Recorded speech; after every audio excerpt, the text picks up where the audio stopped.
Salut les filles, me revoilà pour une nouvelle vidéo consacrée au make-up.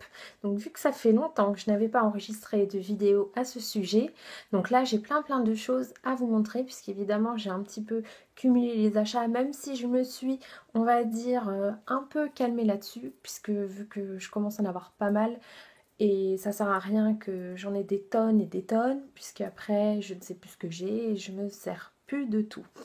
Donc je vais commencer par les produits teints. C'est parti mon kiki. Je prends mon petit plateau parce que comme il y a plein de choses, du coup, j'ai organisé tout. Alors, donc vous le connaissez sûrement. Donc le premier, c'est ce joli pinceau rose gold à double embout de chez Kiko. Donc celui-ci faisait partie de la collection d'automne Rebelle Romantique, il me semble. Et donc celui-ci, vu que je ne suis vraiment pas riche en pinceau, moi je m'en sers tous les jours. Au niveau du teint, donc moi j'aime beaucoup ce fond de teint de chez Essence. Donc c'est le All About Matte. Et donc là celui-ci je l'ai pris en teinte mat beige. Donc j'avais essayé la teinte 20 mais elle était un peu trop foncée pour moi. Donc j'ai repris celui-ci. Et il coûte dans les 4,50 € à peu près. Je trouve que la couvrance est vraiment pas mal pour le prix. Il ne me fait pas vraiment la peau grasse, bon, à part sur le nez, mais ça c'est pour tous les fonds de teint pareil, que je mette 4 € ou 20 ou 30 € dans le fond de teint, ça me fait toujours ce petit souci là, donc j'ai besoin de repoudrer. Mais sinon franchement, si vous avez l'occasion, testez-le, il est vraiment très bien. Ensuite, au niveau des poudres, donc toujours de chez Essence. Donc j'ai pris celle-ci récemment puisque j'ai fait tomber ma Kiko par terre. Donc elle s'est, on va dire, brisée en 1000 morceaux. Donc j'ai pris celle-ci de chez Essence. Donc c'est Mattifine Compact Powder en teinte soft beige. C'est la 02. Donc moi je m'en sers tous les jours. Hein. Donc vous voyez, elle n'est pas très foncée. Le but c'est pas d'être bronzée avec ça. C'est vraiment de matifier la peau tout en restant dans une teinte proche de notre carnation. Celle-ci, au niveau du prix, je crois que pareil, c'est dans les 3-4 €, c'est vraiment pas excessif. Ensuite, de chez Kiko, donc j'avais pris le Perfecting Bronzer en teinte light to medium. Donc celui-ci, c'est une poudre bronzante ou bronzer. Hein. Donc voici, je cache parce que sinon ça va vous faire mal aux yeux. Donc celle-ci, elle est magnifique. Donc celle-ci, on s'en sert essentiellement de bronzer, donc pour faire son contouring. Voilà. Donc ça, moi je vais vous dire, franchement, celle-ci, je m'en sers pas tous les jours parce que le contouring, voilà, en ce moment, je n'ai pas du tout le temps de vraiment me maquiller. Donc il faut que ce soit rapide et efficace.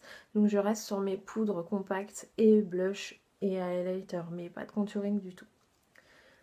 Donc celle-ci, par contre, je ne me rappelle plus combien je l'avais payée, mais elle faisait partie de la collection d'automne, toujours Rebelle Romantique. Au niveau des blushs, donc j'en ai quelques nouveautés, notamment celui-ci de chez Makeup Revolution. Donc vous voyez, il est tout petit. Donc les noms de ceux-là, donc c'est les Wow. Donc je ne sais pas si c'est le nom de la teinte ou si c'est le nom du produit. Je pense que c'est le nom de la teinte. Donc c'est vraiment tout petit, hein. Il y a 2,4 g, vous voyez, par rapport à ma main. Donc au niveau de la teinte, nous sommes sur un rose un peu Barbie. Donc en fait, j'avais pas de blush dans les rosés, j'avais plus du pêche, des teintes comme ça, pardon. Donc là, on voit un peu. Et celui-ci, il est vraiment pas cher. Je crois que c'est dans les 1 ou 2 €, pas plus. Et il fait bien son taf. Bon, moi j'aime bien cette marque là, Makeup Revolution. Je trouve que les produits sont quand même de bonne qualité par rapport à leur prix. Donc toujours dans les blushs, donc je viens d'avoir celui-ci pour mon anniversaire. Donc je sais que le packaging donne envie déjà. d'extérieur, donc doré et un peu léopard. J'avouerais que vraiment le packaging m'a fait craquer. Donc ça c'est l'emballage, hein. Donc je l'ai gardé. Donc là, vous voyez, tout ça c'est en relief. Je trouve ça girly à fond. Donc je vais l'ouvrir parce que le petit bijou, c'est bien sûr le packaging, mais aussi l'intérieur. Regardez-moi ça. Donc, comment voulez-vous ne pas craquer? Donc, c'est un blush mélangé avec un highlighter. Vous voyez, toute la partie dorée, là. Ce produit, il est fou, quoi. Il est... là, je pense que c'est un gros coup de cœur de l'année. C'est rare que... C'est-à-dire qu'en fait, avant, je n'étais pas du tout blush. Je mets depuis cette année du blush. Et je suis en train de tomber un peu amoureuse de tout ça. Et là, celui-ci, alors j'espère que vous allez voir, parce que c'est un rose, malgré le fuchsia. Bon, après, si on insiste, il va être bien sûr plus accentué. Mais quand on le met, ça fait un rose vraiment doux. Et du fait qu'il y a l'highlighter dedans, ça fait des petites pigmentations dorées. C'est juste trop beau. Sincèrement, je ne sais pas si vous allez voir. Voilà, si on voit un petit peu. Vous voyez, c'est quand même discret. Donc, c'est pas l'effet boule à facettes. Et vraiment, celui-ci, j'adore. Ouais, je sais. Ensuite, en blush, donc, que j'ai eu aussi à mon anniversaire, donc par ma petite sœur. Donc, c'est un blush de chez NYX. Donc, fard à joues pressé, éclat et allée. Donc, c'est la teinte numéro 7, rose espagnol. Donc, ce qui tombe bien, puisque ma sœur fait ses études donc à Madrid. Donc, regardez ce petit packaging, le petit nœud. Je le trouve extra.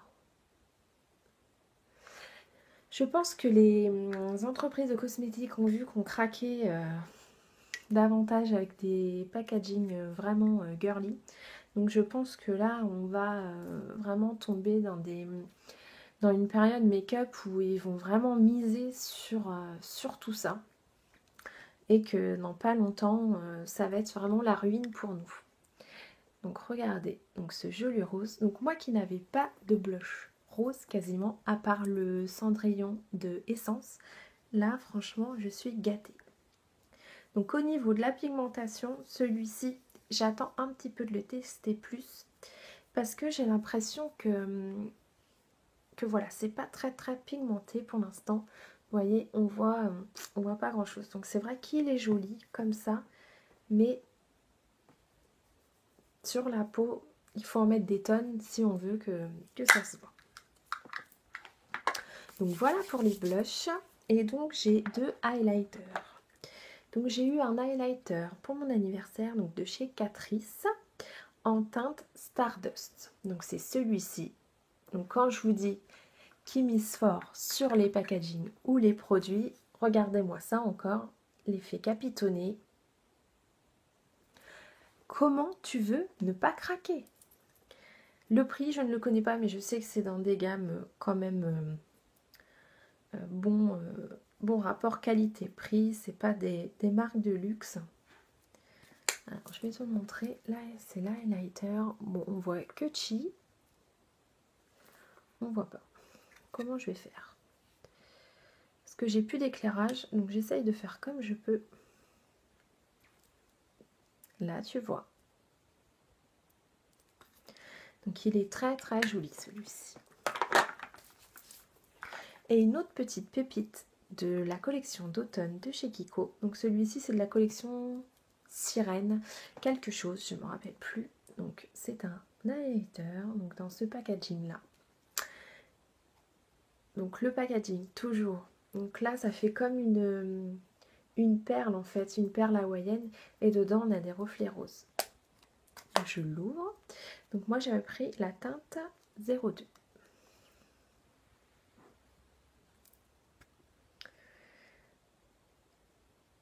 Donc tu as le petit miroir. Et donc ce highlighter, il faut vraiment y aller mollo. Parce que par contre celui-ci, il est pigmenté et vraiment il est pailleté. Donc ça c'est bien quand tu sors, parce que sinon tu ressembles vite à une poule à facettes. Mais il est très très beau.